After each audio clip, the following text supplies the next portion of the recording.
Friends, ನೀವು ಮಾಡೋ ಶಾವಿಗೆ ಪಾಯಸ ಕೂಡ ಆರ್ದಾಗ ಗಟ್ಟಿ ಆಗದೆ ಇರೋ ಹಾಗೆ ಮದುವೆ ಮನೆ ಮಾಡೋ ಹಾಗೇನೆ ಸೇಮ್ ಟು ಸೇಮ್ ಶಾವಿಗೆ ಪಾಯಸ ನೀವು ಮಾಡಬೇಕಂದ್ರೆ ನಾನು ಹೇಳೋ ಈ ಟಿಪ್ಸ್ನ ನೀವು ಕೂಡ ಟ್ರೈ ಮಾಡಿ. ನನ್ನ ಚಾನಲ್ನ ಸಬ್ಸ್ಕ್ರೈಬ್ ಮಾಡ್ಕೊಳ್ಳಿ, ಹಾಗೆ ಬೆಲ್ ಬಟನ್ನ ಕ್ಲಿಕ್ ಮಾಡಿ.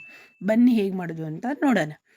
ನೋಡಿ, ಶಾವಿಗೆ ತೊಗೊಂಡಿದ್ದೀನಿ. ಪಾಯಸದ ಶಾವಿಗೆನ ಕ್ಲೀನಾಗಿ ಲೋ ಫ್ಲೇಮಲ್ಲಿ ಇಟ್ಕೊಂಡು ಕ್ಲೀನಾಗಿ ಈ ಥರ ನೋಡಿ, ನಾನು ಇವಾಗ ತೋರಿಸ್ತಾ ಇದ್ದೀನಲ್ಲ, ಗೋಲ್ಡನ್ ಬ್ರೌನ್ ಕಲರು ಹಾಗೆ ಬರೋ ಹಾಗೆ ನಿಧಾನಕ್ಕೆ ಫ್ರೈ ಮಾಡಿಕೊಂಡು ನೋಡಿ. ಈಗ ನಾನು 1-3 ಸ್ಪೂನು ತುಪ್ಪ ಹಾಕ್ಕೊಂಡಿದ್ದೀನಿ ಡ್ರೈ ಫ್ರೂಟ್ಸ್ನ ಫ್ರೈ ಮಾಡ್ಕೊಳ್ಳೋಕ್ಕೆ.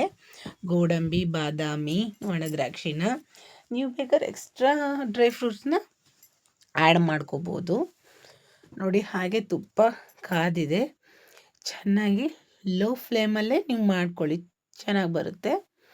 ಚೆನ್ನಾಗಿ ನೋಡಿ, ಈ ಥರ ಕ್ಲೀನಾಗಿ ಮಿಕ್ಸ್ ಮಾಡಿಕೊಂಡು ಅದನ್ನೆಲ್ಲ ಕ್ಲೀನಾಗಿ ಡ್ರೈ ಫ್ರೂಟ್ನ ಫ್ರೈ ಮಾಡಿಕೊಂಡು ಸೈಡಲ್ಲಿ ತೆಗೆದಿಟ್ಕೊಳ್ಳಿ.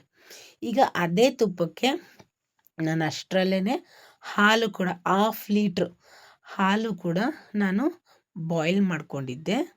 ಸೊ ಆ ಹಾಲನ್ನ ಈ ತುಪ್ಪದಲ್ಲೇ ಸೇರಿಸ್ತೀನಿ. ಸೊ ನೋಡಿ, ಬಿಸಿ ಮಾಡ್ಕೊಳೋದ್ರಿಂದ ಹಾಲು ಕುದೀತಾ ಇದೆ. ಸೊ ಇವಾಗ ಶಾವಿಗೆನ ಫ್ರೈ ಮಾಡಿ ಇಟ್ಕೊಂಡಿದ್ವಲ್ಲ, ಆ ಶಾವಿಗೆನ ನೋಡಿ ಈಗ ಆ ಹಾಲಿಗೆ ಸೇರಿಸ್ತಾ ಇದ್ದೀನಿ. ನೋಡಿ, ಸೇರಿಸಿದ ತಕ್ಷಣ ಮಿಕ್ಸ್ ಮಾಡ್ಕೋಬೇಕು, ಇಲ್ಲ ಅಂತಂದರೆ ಗಟ್ಟಿ ಆಗುತ್ತದು. ಸೊ ನೋಡಿ, ಈಗ ಚೆನ್ನಾಗಿ ಮಿಕ್ಸ್ ಮಾಡ್ಕೋಬೇಕು. ಮಿಕ್ಸ್ ಮಾಡಿ ಹಾಗೆ ಅದನ್ನು ನೋಡಿ ಕ್ಲೀನಾಗಿ ಕುದಿಯಕ್ಕೆ ಬಿಡಬೇಕು. 3/4% ಅದು ಚೆನ್ನಾಗಿ ಕುದಿಬೇಕು. ನಿಮಗೆ ಹಾಲು ಕಡಿಮೆ ಅನ್ನಿಸ್ತು ಅಂದರೆ ನೀವು ಬೇಕಾದ್ರೆ ಇನ್ನೊಂದಿಷ್ಟು ಹಾಲು ಸೇರಿಸ್ಕೊಂಡು ನಿಮ್ಮ ರುಚಿಗೆ ತಕ್ಕಷ್ಟು ಸಕ್ಕರೆ ಸೇರಿಸಿ. ಶುಗರ್ ಇರೋರಿದ್ದಾರೆ ಮನೇಲಿ ಅಂದರೆ 1/2 ಕಪ್ ಹಾಕಿ, ಇಲ್ಲ ಸ್ವೀಟ್ ತಿನ್ನೋದು ಕಡಿಮೆ ಅಂದರೆ 3/4 ಕಪ್ ಹಾಕಿ, ಇಲ್ಲ ನಮಗೆ ತುಂಬ ಸ್ವೀಟ್ ಇಷ್ಟ ಅಂದರೆ 1 ಕಪ್ ಸಕ್ಕರೆ ಆ್ಯಡ್ ಮಾಡ್ಕೊಳ್ಳಿ.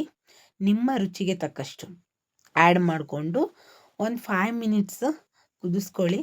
ನೋಡಿ, ಹೀಗೆ ಕುದೀತಾ ಇದೆಯಲ್ಲ, ಕುದಿದ ಮೇಲೆ ಡ್ರೈ ಫ್ರೂಟ್ಸ್ ಏನು ಫ್ರೈ ಮಾಡ್ಕೊಂಡು ತುಪ್ಪದಲ್ಲಿ ತೆಗೆದಿಟ್ಕೊಂಡಿದ್ರಲ್ಲ, ಆ ಡ್ರೈ ಫ್ರೂಟ್ಸ್ನ ಇದಕ್ಕೆ ಆ್ಯಡ್ ಮಾಡ್ಕೊಳ್ಳಿ.